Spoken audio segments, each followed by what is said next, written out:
a doença para as pessoas. O que a gente sabe hoje é que a doença malária ela é transmitida pela picada de fêmeas do mosquito Anopheles, tá?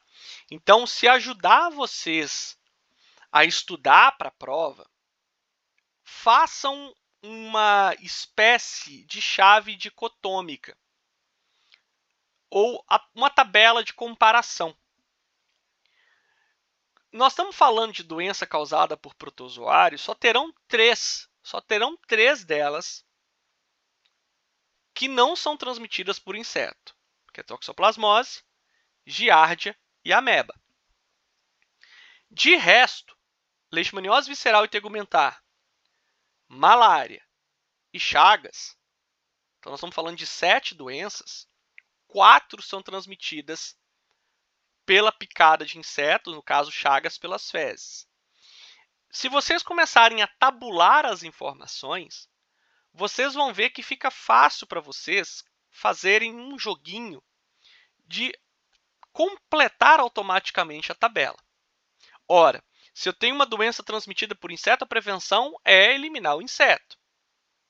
As prevenções estão ligadas à picada do inseto. Se eu estou falando de uma doença que é transmitida por questões, vamos colocar, de higiene, evitar a ingestão de alimento ou o consumo de certos alimentos, me ajuda. Tá? Então, a etiologia, tá, da doença malária, ela é uma doença causada pela presença do parasito, do protozoário, do gênero Plasmodium. Lembrem-se que ele é do mesmo filo dos apicomplexos, onde estão os toxoplasmas. Por que eu coloquei aqui 4 espécies? Vocês precisam saber das 4? Infelizmente, para a malária, sim. Porque vocês vão perceber que o curso clínico da doença está relacionado à espécie. Então, aqui a sintomatologia ela faz sentido, a espécie.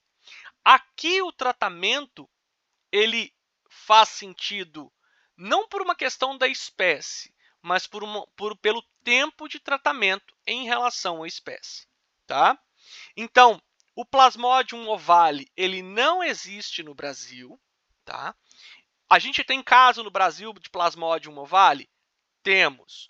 Quem são essas pessoas? Casos importados. Tá?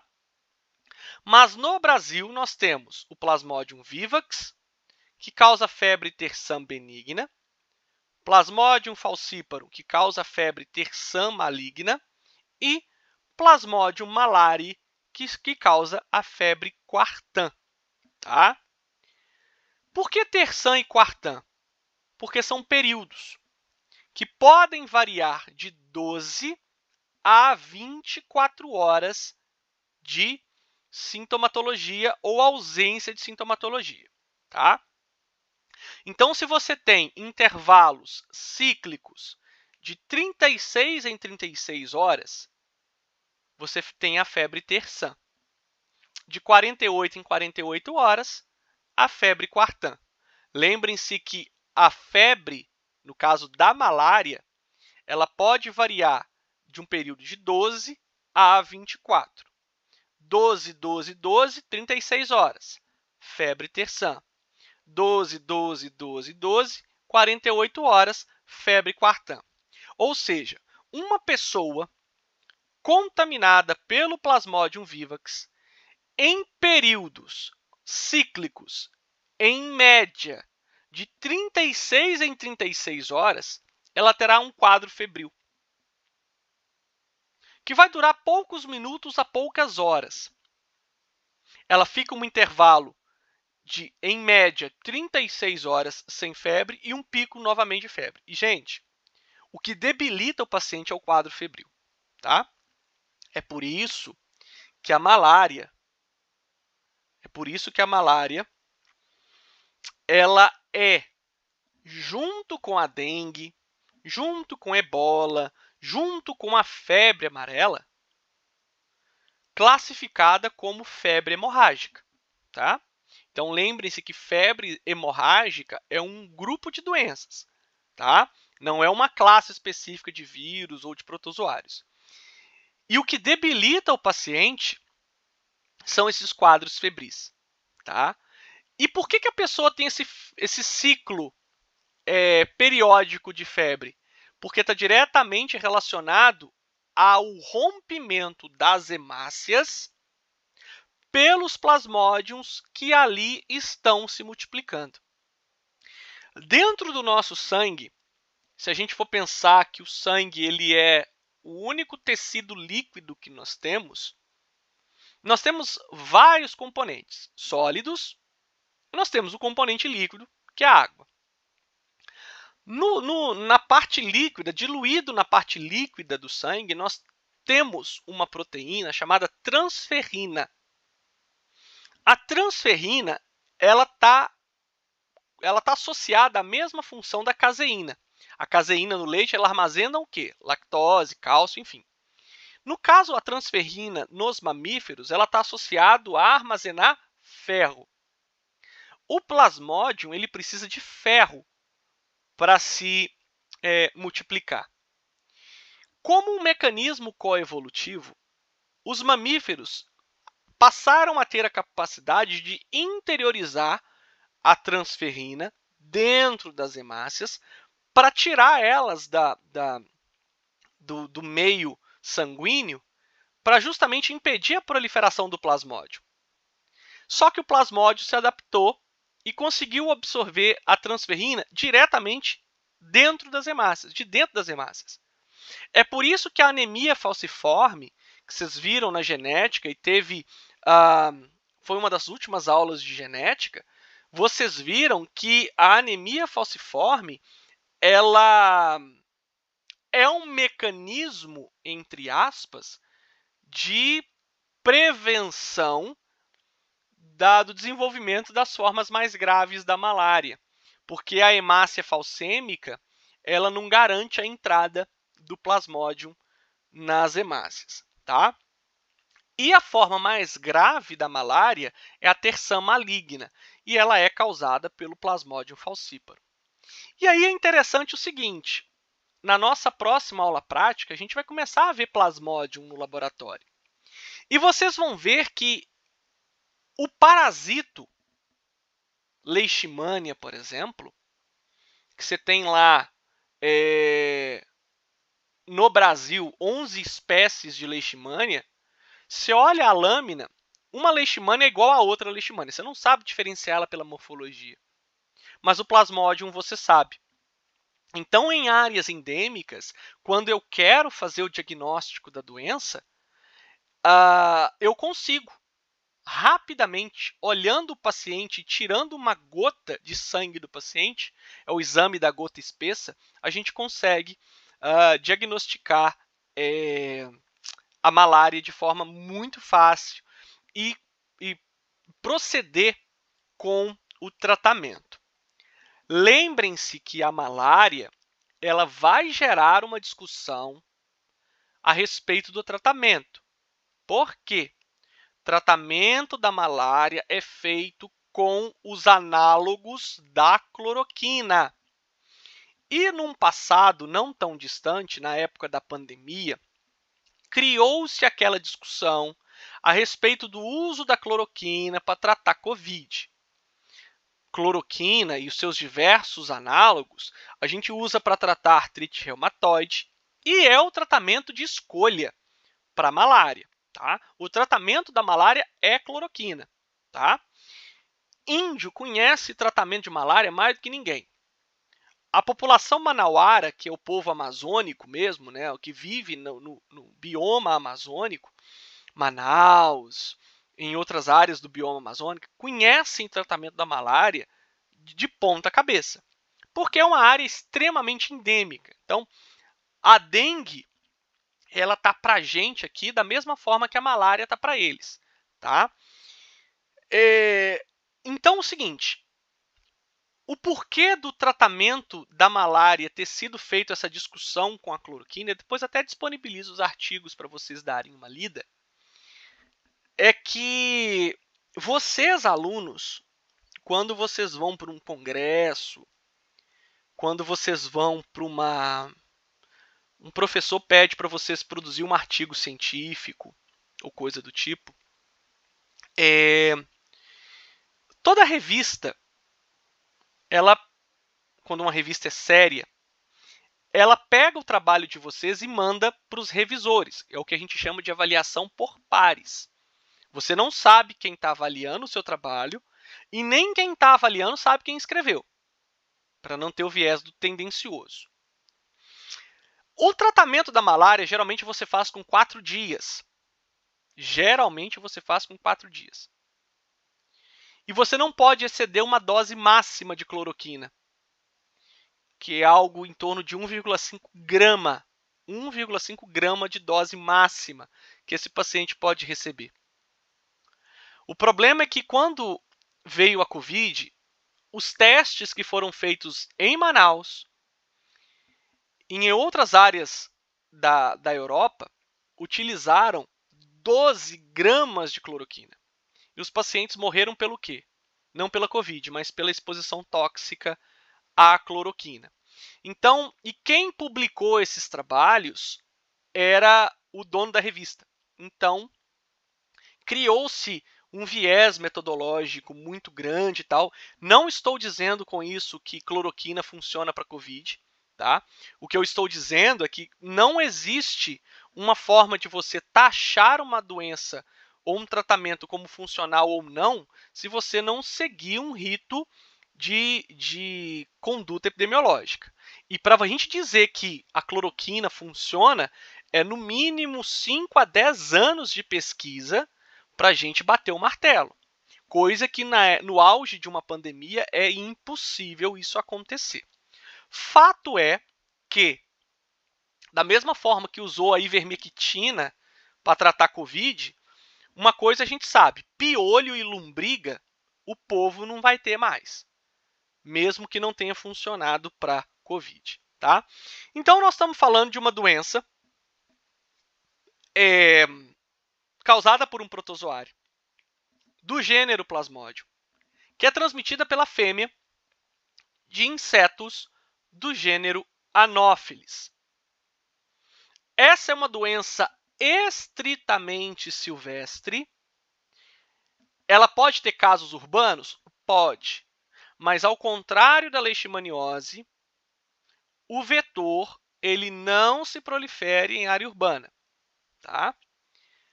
Ele está presente na transição da mata e do desmatado.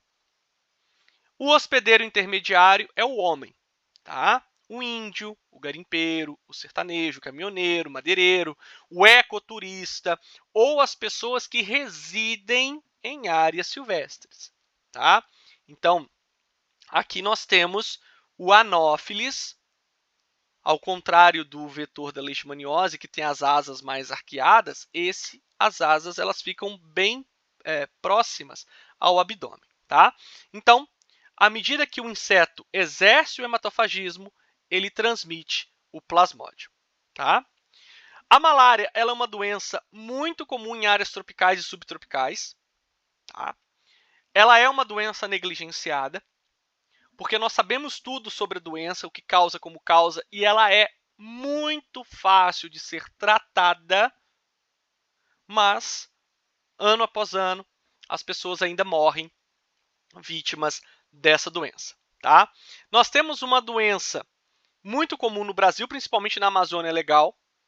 A gente tem alguns focos isolados em outras regiões, principalmente o Sergipe. Tá? 500 mil casos, em média, no Brasil por ano.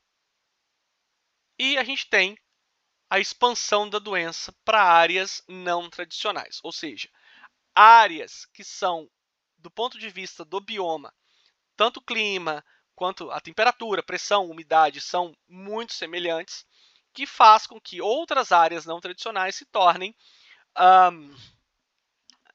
endêmicas para essa doença. Não existe vacina para a doença, tá? A vacina ainda está sendo pesquisada, tá? Mas eu já digo que os testes preliminares são pouco eficazes, mostrando que a vacina ela é pouco funcional, tá? Então, ainda a gente está longe de desenvolver uma vacina mais robusta. Qual é a vantagem? O Brasil tem um amplo e um vasto conhecimento sobre a malária, tá? Então, a nível de diagnóstico, hoje, é um dos mais eficazes que se tem, é o que o Brasil usa para diagnosticar a doença. E o tratamento funciona. E o tratamento funciona, gente, há muito tempo. Isso mostra que a gente tem pouca resistência parasitária. Ela pode ocorrer? Sim. Há indícios de sua ocorrência? Também. Mas o tratamento para malária ele é feito desde 1928. Então já tem quase 100 anos que a gente trata a malária do mesmo jeito, que é usando os análogos da cloroquina. Tá? Só para vocês terem uma ideia, então está aqui as faixas tropicais e subtropicais do planeta. A África, ao contrário do Brasil, ela tem um problema mais severo com a malária por uma questão de IDH mesmo, tá? Então, aqui na África, a gente tem uma morbimortalidade muito mais severa do que no Brasil, tá? Então, gente, índio pegar malária é normal. O anormal seria o que se ele não pegasse. O que se discute no caso da doença em si é o acesso que essas populações elas têm ou não ao tratamento, tá? Então, gente, muito provavelmente, essa seja uma das pouquíssimas doenças que vocês ficando no sul, no sudeste, no centro-oeste do país, vocês verão, tá? Então é muito mais comum vocês terem o conhecimento dessa doença se vocês forem para o norte, tá? Dificilmente vocês vão ver, porque para nós aqui a incidência ela é muito baixa, porque de novo os casos que a gente tem aqui são casos importados, tá? Então para vocês terem uma dimensão da distribuição da malária, ela está focada no bioma amazônico, tá? Os casos que a gente tem pontuais aqui são os casos importados que não proliferaram, mas a gente fala de caso onde há a presença da doença ou a manutenção de um ciclo silvestre. Muito bem. Na nossa região, nós temos matas. Existe malária de primata, de símios? Sim. O nosso muriqui, que é o maior primata que a gente tem aqui na região, ele tem plasmódio. Ele pode infectar o homem? Pode, mas a gente não tem o desenvolvimento da doença malária humana que a gente conhece, tá? Bom, Rafael, ui, rapidinho, por que todos têm algumas Rafael, todas as doenças que a gente falou até agora, nenhuma sem vacina? A do leishmaniose tem, mas você falou que não é eficaz.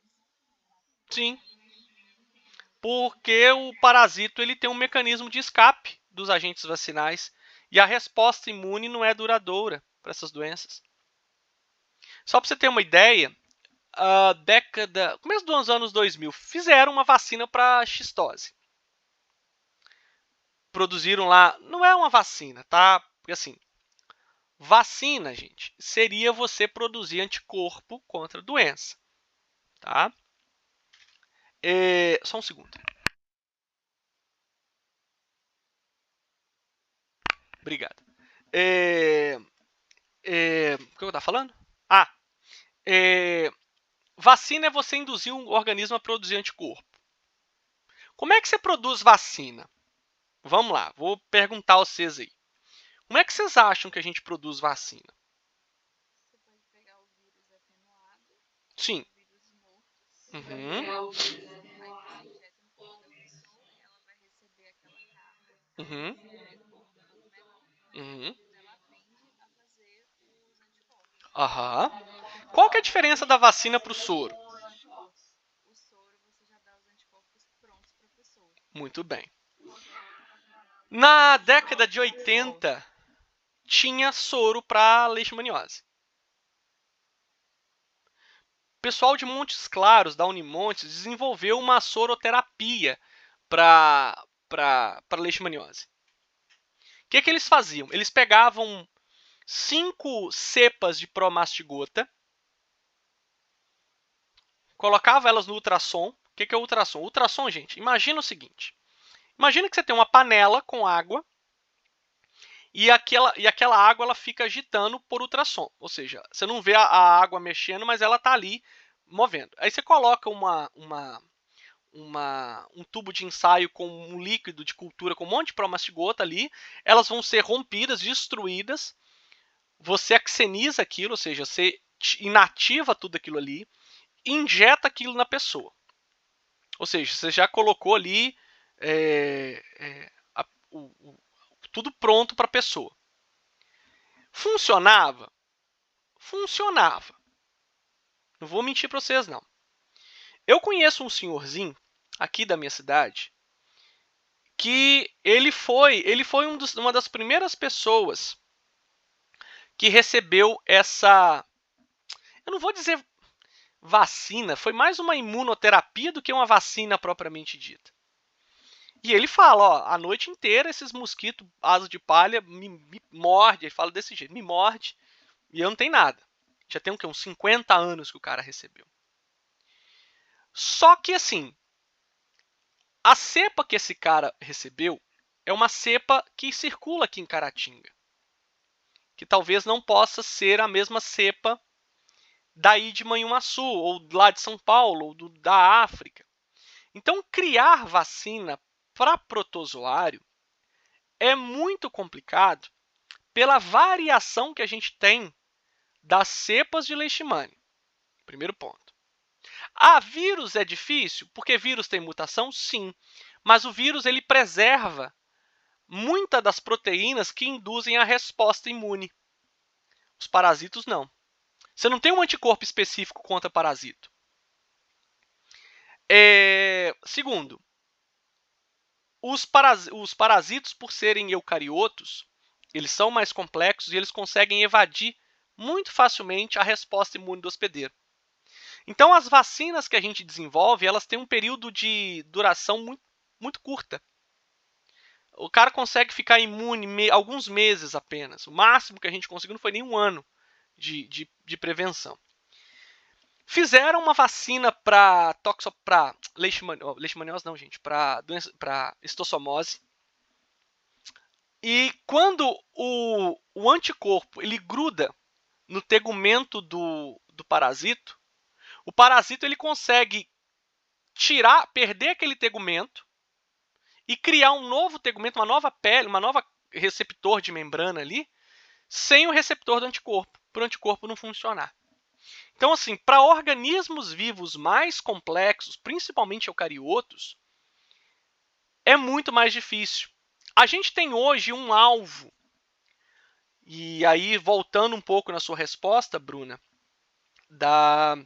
quando eu perguntei de como é que a gente faz vacina, hoje a gente tem uma luz no fim do túnel, que a gente chama de vacinologia reversa. O que é a vacinologia reversa? Antes, para você produzir uma vacina, você precisava pegar o agente causador da doença, cultivar ele em laboratório. Isso demorava anos. Você tinha que axenizar esse parasito. O que seria isso? Lembra que eu disse para vocês que vírus parasita parasitos? Então, você tira qualquer contaminante que tem nesse patógeno. Você deixa ele puro e vai multiplicando ele no laboratório. Mínimo 5 anos já foram aí. Depois você tem que extrair o genoma desse parasito, descrever o genoma desse parasito, e entender qual parte do genoma induz a produção de certas proteínas que atuam na modulação do sistema imune do hospedeiro que tem aquele parasito. Isso já vai mais ali uns 5 anos, então vamos para 10. E aí você cria um alvo vacinal. E aí você faz a fase 1, fase 2, fase 3. A fase 3, 2 e 3, tá? Vocês já começam a testar isso em ser humano. só que em condição mais controlada. A fase 4 vai para a galera. É quando você coloca ela para a população tomar. Aí que você vai ver as etnias, que você vai ver o hábito alimentar, o estilo de vida interferindo nisso. Então, no mínimo uns 15 anos.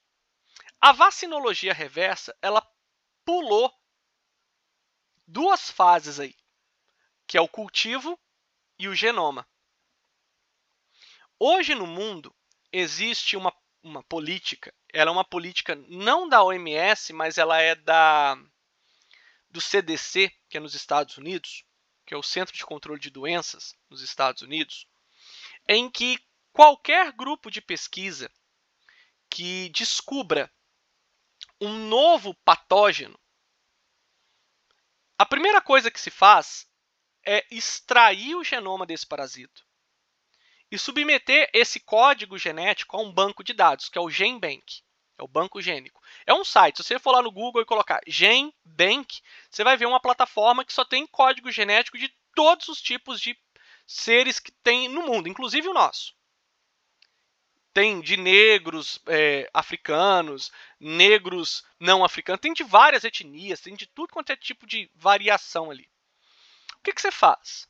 Faz o download daquele banco genético e com algoritmos, usando inteligência artificial, você já seleciona alvos que você quer e eles vão te dando o resultado que você espera.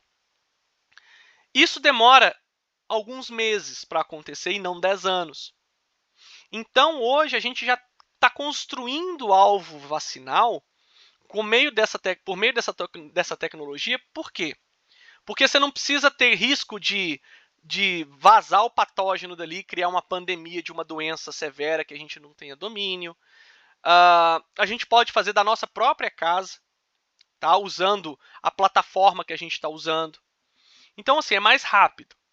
Só que, infelizmente, doença infecciosa de eucarioto, pela complexidade do organismo em si, a gente está batendo cabeça e talvez seja mais viável não se falar mais de vacina para eles e sim falar de soroterapia, tá? Da mesma forma que se fala para veneno de cobra, para veneno de aranha e de escorpião, tá? Porque os resultados que a gente tem de décadas de estudo não está ajudando a gente em nada, não. Muitos grupos de pesquisa de vacina no Brasil foram fechados, tá? A Fiocruz é um dos entusiastas das vacinas. A gente produz vacina para o mundo inteiro, inclusive para a África. E muitos grupos de pesquisa de vacina, eles não colocam mais como causa primária. Então, entra um aluno para pesquisar, se ele conseguir alguma coisa, bem, senão não é o objetivo do grupo. Tá? E aí, só para vocês entenderem, a patogenia da malária, olha que complexo, né? Eu ia falar zoado, mas vamos ser mais técnicos, né? Olha que complexo. Da picada do inseto até a manifestação dos primeiros sinais que podem ser sugestivos ou até mesmo já confirmatórios de malária, dura 30 minutos. Dura 30 minutos. Tá? Qual vai ser essa relação aqui? Duas coisas. Pessoas hiperalérgicas e a relação de pessoas que estão ou não em áreas endêmicas da malária. Se nós, afegãos médios, sairmos de onde nós estamos, onde nós nunca tivemos contato com agente causal, e formos para uma área onde ele está amplamente difundido, nós teremos uma patogenia muito rápida. Já pessoas que vivem em áreas onde eles acordam sendo picados, eles dormem sendo picados, muito provavelmente ele não desenvolve patogenia da malária. Tá? E aí vem uma outra questão, Bruna. Muitas vezes a resistência desses agentes é dado pela frequente reinfecção. Então, assim, a gente fala de resistência à leishmaniose? Fala. A gente fala de resistência à malária? Fala. A gente fala de resistência a chagas? Fala. Qual que é o critério? Reinfecção. Pessoas que se reinfectam, elas tendem a se tornar imunes, né? A inoculação se dá pela entrada dos esporozoítos, lembra da toxoplasmose, que é uma forma de resistência. Dentro dos esporozoítos estão os agentes que são os responsáveis pela doença.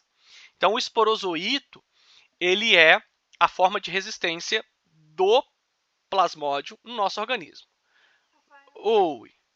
você comentou do senhor que tomou a soroterapia, na verdade, em Caratinga, mas ele...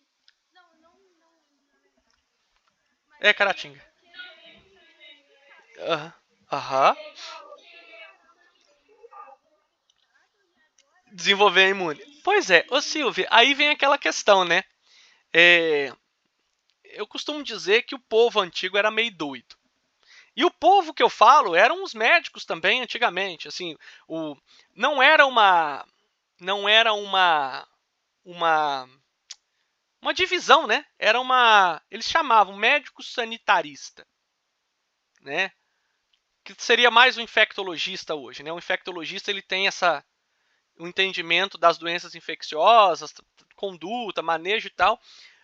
A nível público era o sanitarista. Aqui em Caratinga tem um lugar, e aí quem é mais antigo aí me ajuda, por favor, talvez, para eu não estar falando tanta besteira. Quando eu chegar no diagnóstico da malária, vocês vão ver eu falar de um negócio chamado SUSEN. S-U-C-E-N.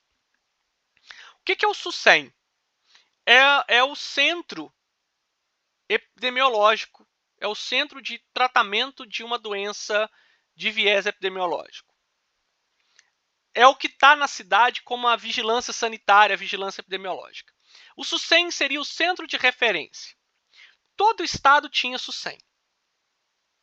Nas cidades, tinha a chamada SUCAN. S-U-C-A-N. As SUCANs eram os centros de referência para qualquer doença infecciosa. Ah, o cara está com dengue, ele não vai para o hospital, ele vai para a SUCAN. Ah, ele está com malária, ele vai para a SUCAN, ele não vai para o posto de saúde.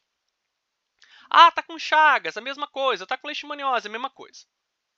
O SUS veio e descentralizou isso. E falou o seguinte, agora compete aos municípios a gestão dessas endemias. É por isso que as prefeituras hoje têm vigilância sanitária, vigilância epidemiológica, vigilância do trabalho, eu acho, e tem uma outra vigilância lá que eu esqueci, acho que são 4. Muito bem. Na época, estou falando década de 70, viu, Silvia? Vocês eram nem nascidos ainda não. Eu também não. Na década de 70, aqui em Caratinga tinha uma açucanda aqui de Caratinga, chamava Centro de Referência em Saúde Paulo Magalhães. Quem que era esse cara? Paulo Magalhães era no Brasil o cara que mais conhecia de doença infecciosa. Deram para ele homenagem e tal, veio o pessoal da UFMG para cá, porque aqui tinha muito caso de leishmaniose, muito caso. E esses médicos foram para campo. E no campo eles começaram a testar um monte de coisa. Testar tratamento, testar diagnóstico. E Silvia, nós estamos falando da década de 70, quando você não tinha comitê de ética em pesquisa não, viu, gente? Você não tinha comitê de ética. Hoje, vai vocês aí fazer um trabalho aí que vocês têm que aplicar um questionário para um paciente antes de vocês mandar para o comitê de ética em pesquisa da faculdade. Gente, vamos dizer assim, é crime. Então, o que eles fizeram? Eles desenvolveram alguns entendimentos da imunologia da doença. E aí eles testaram lá. Gente, foi uma população grande. mais de 1.000 pacientes, eles testaram lá uma soroterapia, injetaram promastigota na galera. Gente, eu te dou uma injeção de promastigota, não sei se isso vai funcionar não, gente. Eu injeto isso na pele da pessoa, e qual é o critério que o cara tem que ele está imune? Eu expor ele à doença e ele não se infectar. Só que depois, Silvia, esse estudo ele foi descontinuado, ele parou. E essa galera que recebeu essa soroterapia, eles não foram mais estudados. Esses estudos eles funcionaram de 1970 a 1977. De 1978 para cá, aí vamos lá, mais de 50 anos ou quase 50 anos, essa galera tá viva ali ainda. Eles são velhos, tem paciente com 90 anos. E você vai na casa dele, você lembra do fulano? Lembro, fulano veio aqui na minha casa, me deu uma injeção e eu nunca mais tive a doença. Bom, podemos entrar nesse duplo viés, né? Ou esse cara foi vacinado, tá, gente? Soroterapia, tá? Ele foi vacinado e funcionou, ou ele só foi vacinado porque ele vive em área endêmica e ele tá pegando aquilo ali todo dia, tá?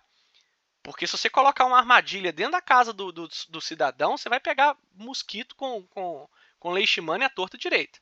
Então, sim, Silvia, a sua fala está correta. A gente não sabe até que ponto isso é a resposta da soroterapia ou é a imunidade que ele criou por reinfecção. A gente não sabe. Fato é que num dos relatos destes pacientes, eles falam que após terem recebido, eles não tiveram a doença mais. Talvez a soroterapia tenha funcionado como uma reexposição, e aí essa reexposição, por eles já terem tido a doença outras vezes, funcionado como um modulador imunológico, tá? Só que aí vou entrar na outra pergunta da Bruna. Gente, vamos lá. A soroterapia, muitas vezes, ela consiste em injetar na pessoa ali o próprio protozoário, tá? A Bruna falou da vacina de organismo vivo. Gente, imagina você injetar um organismo vivo, mesmo que seja atenuado, de malária na pessoa, tá? A gente sabe que ele morto não tem ativação do sistema imune. A gente só desenvolve para protozoário quando ele está vivo. Então, assim, é difícil. É muito difícil. Então, por isso que eu acho que a gente não vai falar mais em vacina. A gente vai falar só numa soroterapia ou numa imunoterapia, que é uma soroterapia mais específica ali, e saber que aquilo ali vai dar uma resposta para a pessoa por algum período da vida, mas que ele vai se reinfectar, tá? Bom, essa patogenia, tá, gente? Ela tá ligado à entrada dos esporozoítos na circulação sanguínea, a consequente disseminação do parasito na corrente sanguínea e a chegada no fígado. Da inoculação até a chegada no fígado, em média, 30 minutos, tá? O ciclo, ele é patocítico, tá? Então ele está relacionado à multiplicação dos parasitos dentro dos hepatócitos, tá? Então, qual é o agente infectante? O esporozoíto. A partir do momento que os esporozoítos entram nos hepatócitos, forma-se os merozoítos. Os merozoítos eles vão se duplicar dentro dos hepatócitos, tá? Então vamos lá. Aqui pode parecer um ciclo mais complexo do que os outros, e é. Mas eu prefiro terminar minha aula quando vocês entenderem de fato esse ciclo. O que um inseto inocula na picada? Esporozoíto. Lembrem-se que o esporozoíto é a forma de resistência. Os esporozoítos, eles se mantêm resistentes durante toda a disseminação, via sangue, até a chegada destes esporozoítos nos hepatócitos. E, gente, como é que um protozoário sabe que ele chegou no hepatócito? Ele não sabe. Mas qual que é o sinal? É uma modulação antígeno-anticorpo. Os hepatócitos, eles têm na membrana receptores específicos que se ligam aos receptores dos esporozoítos. Então, quando há esse reconhecimento, essa interação, vamos dizer, antígeno-anticorpo, receptor específico, é que os esporozoítos, eles sabem, olha, cheguei onde eu queria. Os esporozoítos invadem os hepatócitos. Nos hepatócitos, de dentro do esporozoíto saem os merozoítos. Esse é o agente reprodutivo do plasmódio dentro do fígado. Tá? Dentro do fígado. Então, ao longo do tempo, ao longo da infecção, esses merozoítos vão se duplicando dentro dos hepatócitos, ao nível que o hepatócito se rompe, libera no próprio fígado mais merozoítos. Os merozoítos vão caçar outros hepatócitos para eles manterem a infecção. E aí tem um detalhe. Esse processo, desde o esporozoíto entrar no hepatócito, os merozoítos, livres dos esporozoítos, começarem a se duplicar, tem um tempo variável de acordo com o tipo de plasmódio, que pode variar de até 6 dias, no caso do falciparum, ou até 8 dias com relação ao vivax. Tá? Só que temos um pequeno detalhe. Os merozoítos que conseguem entrar nos hepatócitos, eles continuam a replicação. Mas e aqueles que não conseguem invadir os hepatócitos? Eles caem na corrente sanguínea, eles ficam livres na circulação. E lá na circulação, o que eles encontram? As hemácias. Então, vamos lá. Então, essa primeira parte aqui do hepatócito ficou tranquilo para vocês? Ou ainda ficou confuso? Esporozoíto, merozoíto, fígado, merozoíto, hepatócito, e ali eles têm um ciclo de multiplicação. Tá? Todos os merozoítos conseguem invadir hepatócitos? Não. Quem consegue, mantém a replicação. Onde? Dentro do hepatócito. Aqueles merozoítos que não conseguem entrar, eles ficam onde? Livres no fígado. E se eles estão livres dentro do fígado, onde eles têm contato mais fácil com o meio e com até mesmo a nutrição deles? Com o sangue. Então, esses merozoítos livres no hepatócito, eles ficam livres na circulação sanguínea. E na circulação sanguínea, eles migram o corpo inteiro. Então, esporozoíto, no hepatócito, merozoíto. Processo de replicação. Merozoítos rompem o hepatócito, invadem novos hepatócitos. Aqueles que não conseguem invadir, eles caem na circulação sanguínea. Tá? E na circulação sanguínea, a gente tem agora um segundo ciclo, que não é mais o ciclo hepático. O ciclo hepático é restrito ao fígado, onde os merozoítos invadem os hepatócitos e ali eles mantêm a multiplicação. Na corrente sanguínea, os merozoítos invadem as hemácias. Por quê? Porque na hemácia tem nutriente. Na hemácia tem transferrina. Nas hemácias tem muito ferro.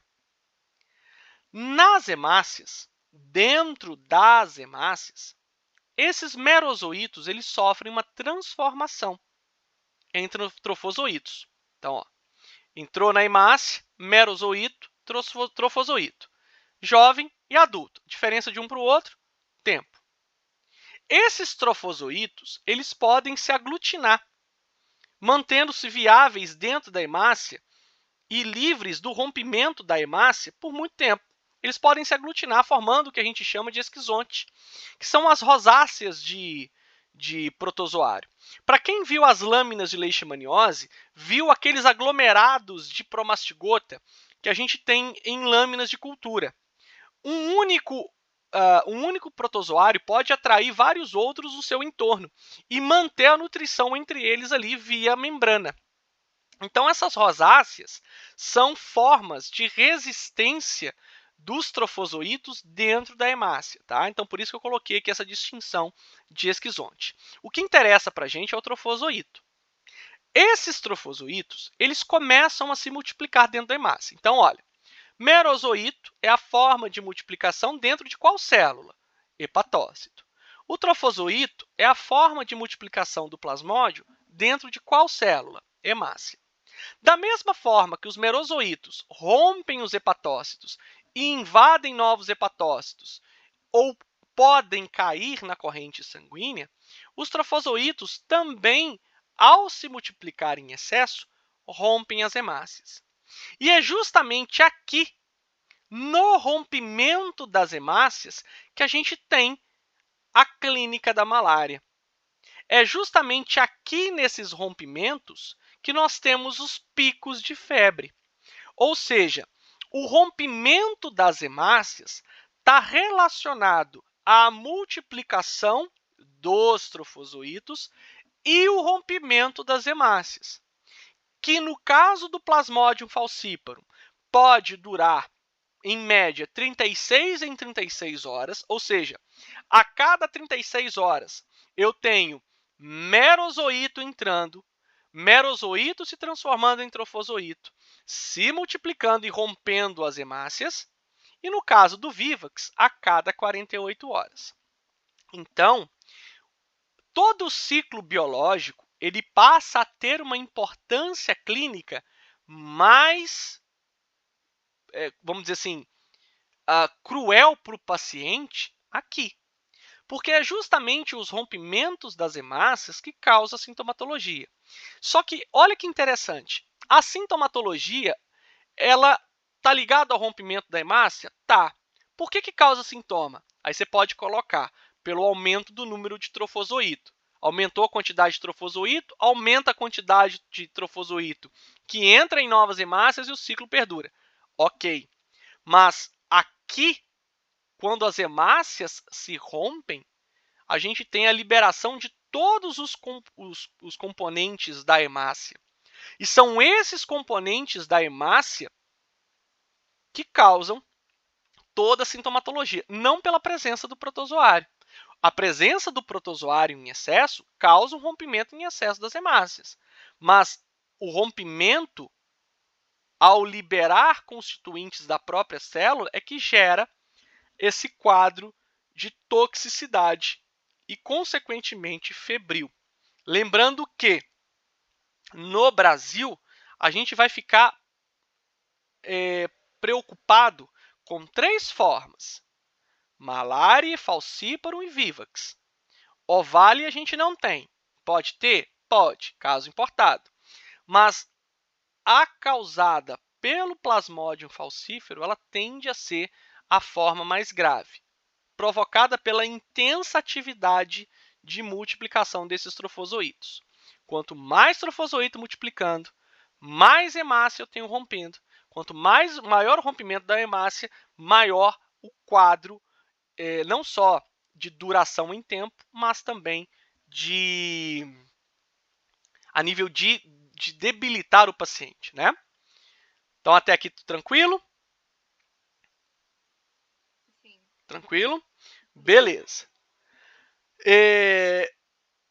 Vamos mais um pouquinho, e aí eu termino o ciclo biológico e a gente termina, tá? Vamos lá. Vou voltar aqui para a gente terminar, tá? Muito bem. Então, a gente tem... Como é que o inseto, o anófeles, ele se infecta? Ele se infecta por qual forma? Vamos ver se vocês estão prestando atenção na aula. O plasmódio, ele é transferido para o ser humano pelos esporozoítos. No hospedeiro humano, os esporozoítos eles se transformam em merozoítos. Ciclo hepático. Parte desses merozoítos eles continuam ali no fígado, parte desses merozoítos invadem a corrente sanguínea. Na corrente sanguínea, os merozoítos, ao invadir as hemácias, aí nós já estamos falando de um ciclo eritrocítico, que está ocorrendo dentro da hemácia, esses merozoítos invadem as hemácias. Ali nós temos a formação dos trofozoítos, que são as formas de multiplicação dentro da hemácia. Então, merozoíto, forma de multiplicação dentro do hepatócito, o trofozoíto, forma de multiplicação dentro da hemácia. Alguns merozoítos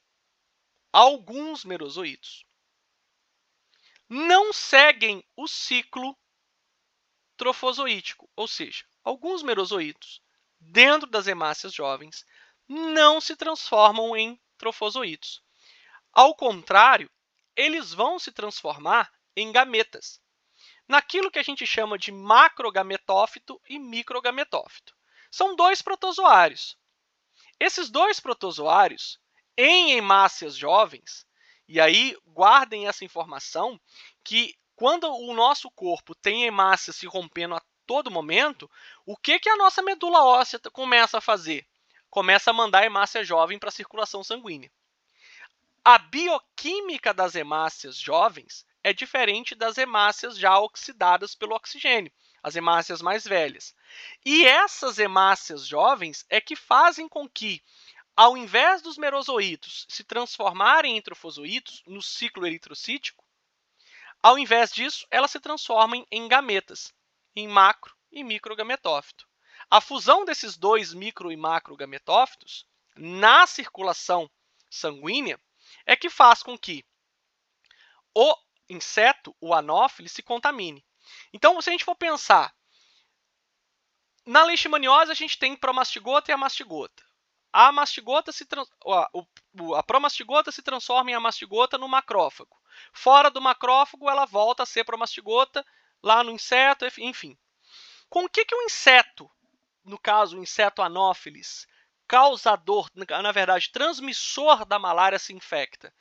Pelo merozoíto? Não, pelos gametófitos. Pelo micro e pelo macrogametófito.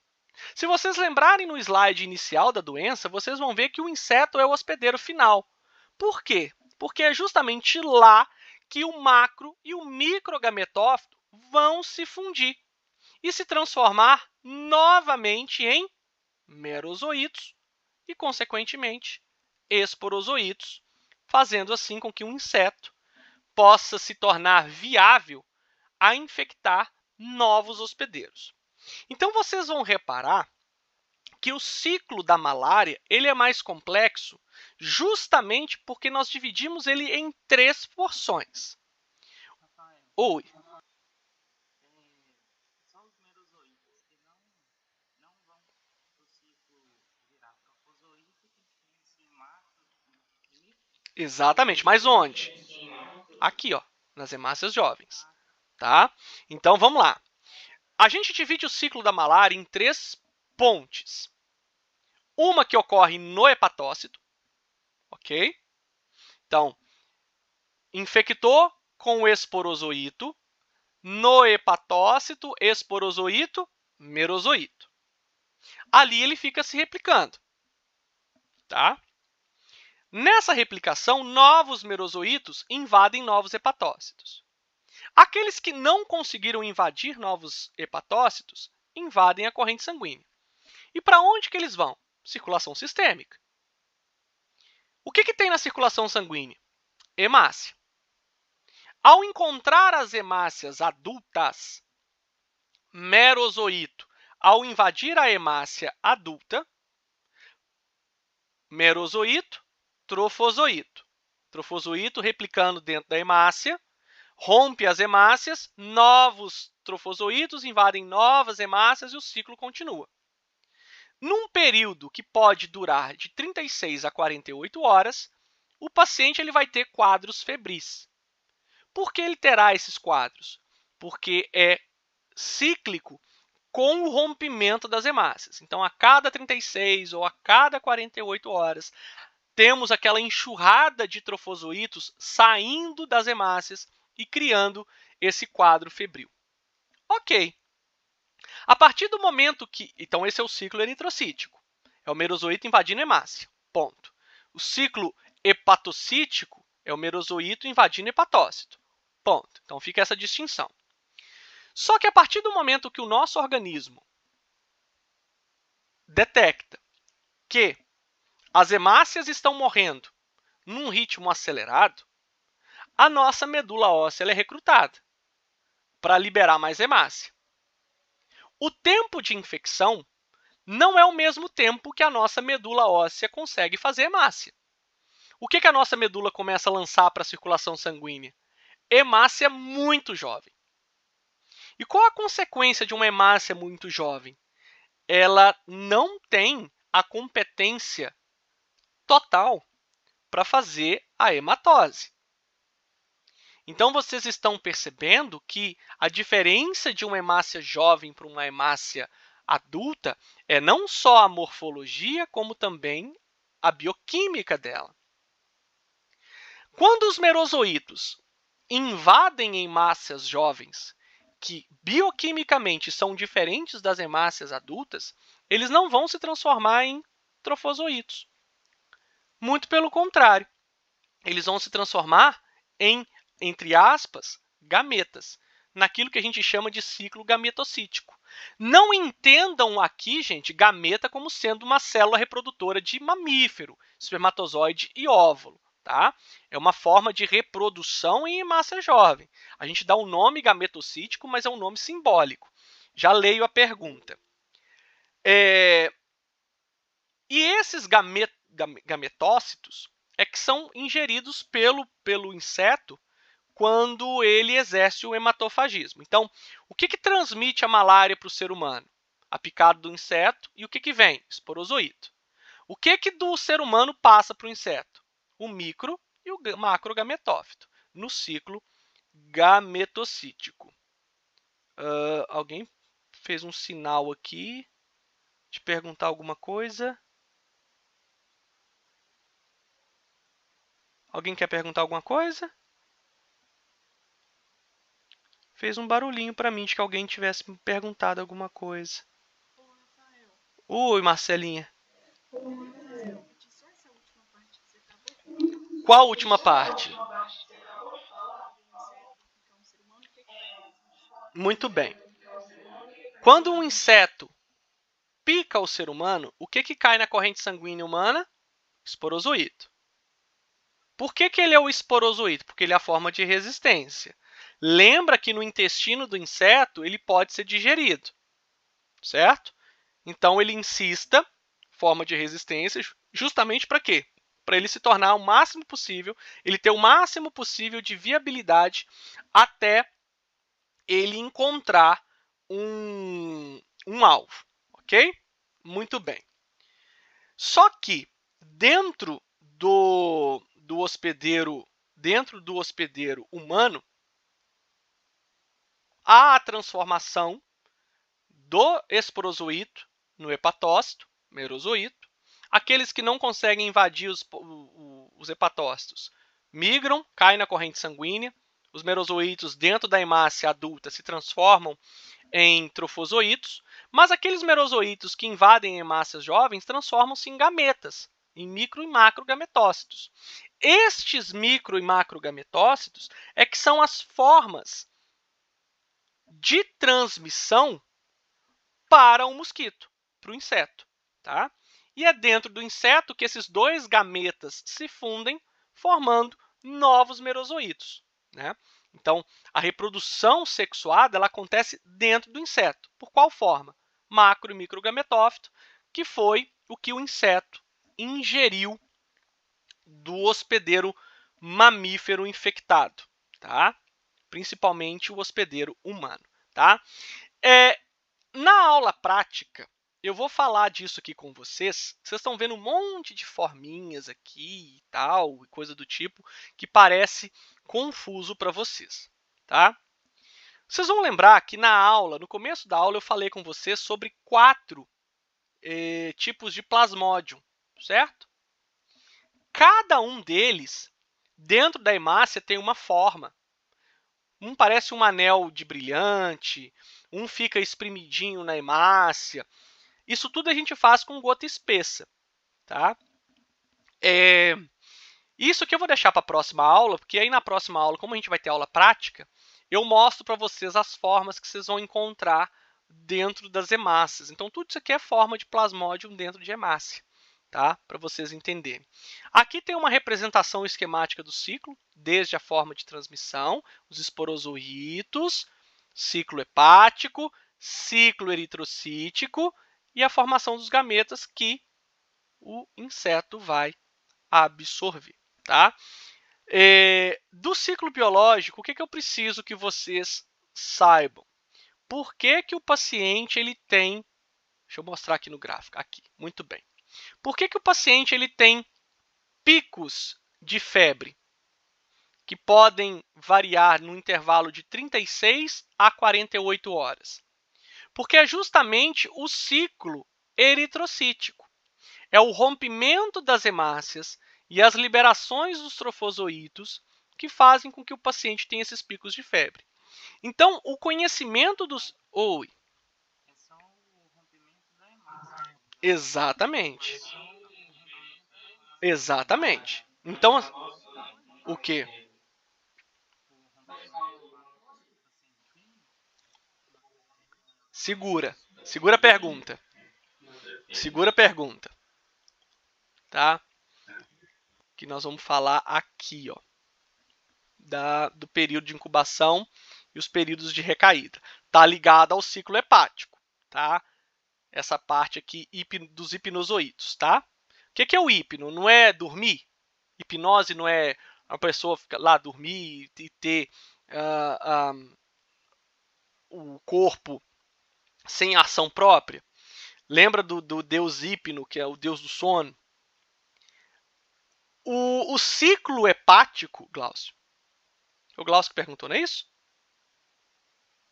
Uhum. O ciclo hepático, ele mantém a evolução do quadro clínico de agudo para crônico no paciente.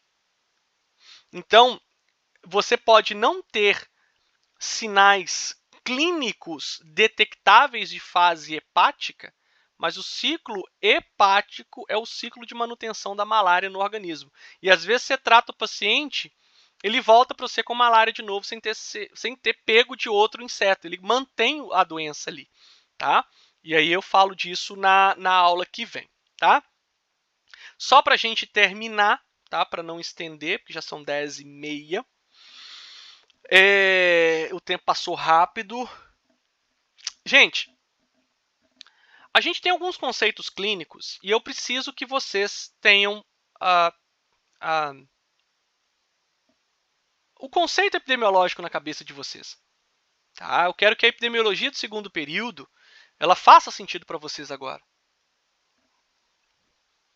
Então, por exemplo, o período pré-patente. Tá?